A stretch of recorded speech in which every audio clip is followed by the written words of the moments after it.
रंग चेंज किया सा खट्टा हो गया ना, सिर भी खट्टा हो गया सेंटर च भी बाबा जी गिरगिट ही है ना। ਇਹੋ ਜਾਨਵਰ ਹੈ ਜੀ ਜਿਹਦਾ ਨਾਮ ਲੋਕੀ ਮੁਨਾਫਿਕ ਲੋਕਾਂ ਲਈ ਇਸਤੇਮਾਲ ਕਰਦੇ ਨੇ ਕਿ ਤੂੰ ਤੇ ਗਿਰਗਿਟ ਆਰ ਆਪਣਾ ਰੰਗ ਬਦਲੀ ਕਰਦਾ ਰਹਿੰਦਾ। ਕਾਫੀ ਦੋਸਤਾਂ ਨੇ ਇਹ ਮਿਸਾਲ ਸੁਣੀ ਹੋਵੇ ਦੀ ਤੇ ਇਹ ਜਾਨਵਰ ਵੀ ਦੇਖ ਲਓ ਤੁਹਾਡੀ ਅੱਖਾਂ ਦੇ ਸਾਹਮਣੇ ਅਸੀਂ ਤਜਰਬਾ ਕਰਕੇ ਦਿਖਾਇਆ ਇਹ ਰੰਗ ਆਪਣਾ ਬਦਲੀ ਕਰਦਾ। ਬਾਕੀ ਅਸੀਂ ਇੱਕ ਦੋ ਹੋਰ ਤੁਹਾਨੂੰ ਐਗਜ਼ਾਮਪਲ ਦਿੰਦੇ ਹਾਂ, ਇੱਕ ਦੋ ਹੋਰ ਤਜਰਬਾ ਕਰਕੇ ਵਿਖਾਉਂਦੇ ਹਾਂ।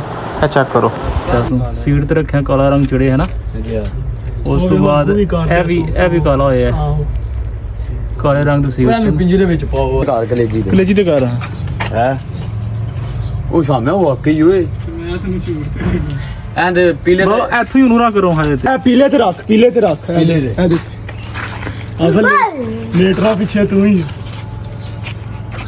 ਦੇਖ ਹੋ ਰਿਹਾ ਕਿ ਨਹੀਂ ਹੋ ਰਿਹਾ ਨਾ